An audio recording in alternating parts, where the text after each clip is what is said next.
First question. When a solid substance changes into a gaseous state, it is called A, evaporation, B, condensation, C, solidification, and D, sublimation.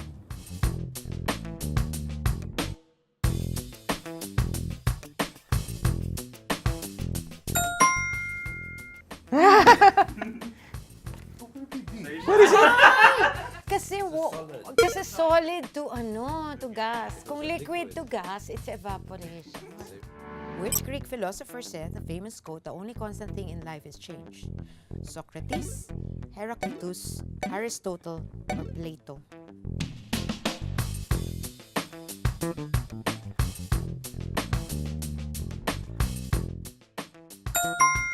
B. We're all wrong. Because nobody Okay. knew him. Complete the line from the song Change the World by Eric Clapton. Sing it. I can't sing it.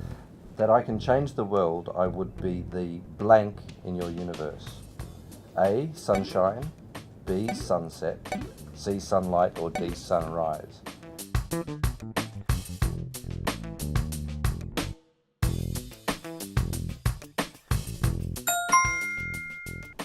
Sunlight.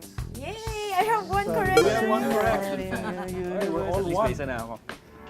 Okay, what do you call the phobia or fear of change? A, somniphobia. B, nyctophobia. C, metacelophobia. D, alorophobia.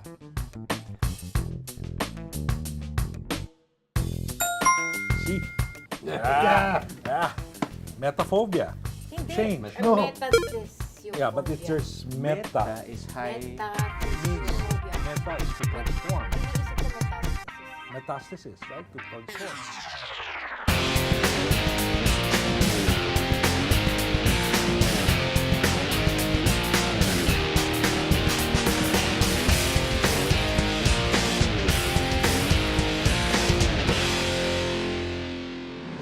Change is a very constant word that we always talk in any of our sessions in leadership. And so, I go back to the first question in most people is, why do we need to change? We grew from 7.5 billion, I think, 7.5 billion to over 15 billion this year. We doubled in the last 4 years. Why do we need to change? And it's a response to what's going on outside. The world is changing, the consumers are changing, the technology is changing, And because of that imperative to change, one of the key hindrances to that is really organizations tend to hold on to the way they're doing things. You remember during the kickoff, I spoke a little bit about change, and I said that you should look at changes to the organization as part of daily lives already. It will always happen. It will always switch.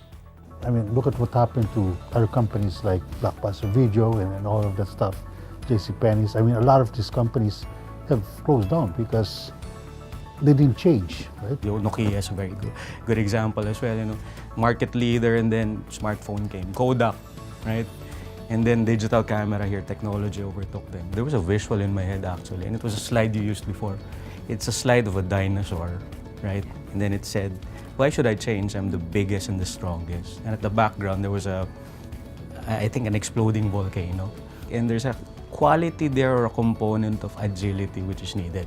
If you don't change, you're going to be extinct.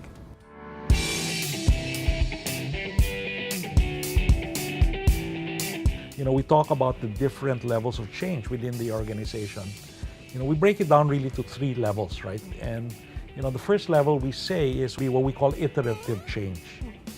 And I think iterative change which is really doing things better. We need to do things faster. We need to do things better. We need to do more with less, right? Challenge the rule, right? And see how you can make your life, your work faster, better, easier. Then there's a second change which comes innovation. And innovation basically is where we change a whole process. This is really thinking big picture. For instance, again, doing faster, doing better after a while. It's like building an aircon without a compressor already. After a while, you keep cost reduction, and after a while, wala na, you can only do so much. And this is really thinking out of the box. To enable that is you really have to enable yourself and look out there. The third one, and this is where people get mixed up. I want to be in disruptive innovation, right? Which is doing things better, but probably obsoleting, your own businesses and your current state.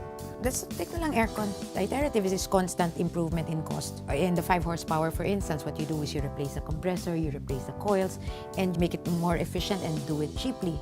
What would be an innovation on our part would be a new technology, for instance. Disruptive is you don't even sell the aircon. We cease to become an air conditioning product company, and as we mentioned, selling cold air and not selling product is changing the entire model of how we do business. How should people feel about change? More than external, isn't it more fun? I mean, can you imagine having to do something day in, day out for the rest of Yeah. their life? Not Repetitious. yeah, It's eh. boring. It gets boring after a while, right? Yeah. Doing the same thing over and over again. So you only live once, right?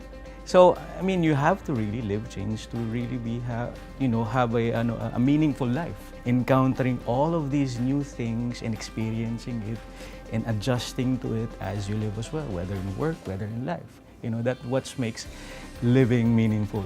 I know that the biggest fear that a lot of people will have is if I change, if I improve this, I'm going to improve myself out of a job. That's not the intention for driving change in the organisation.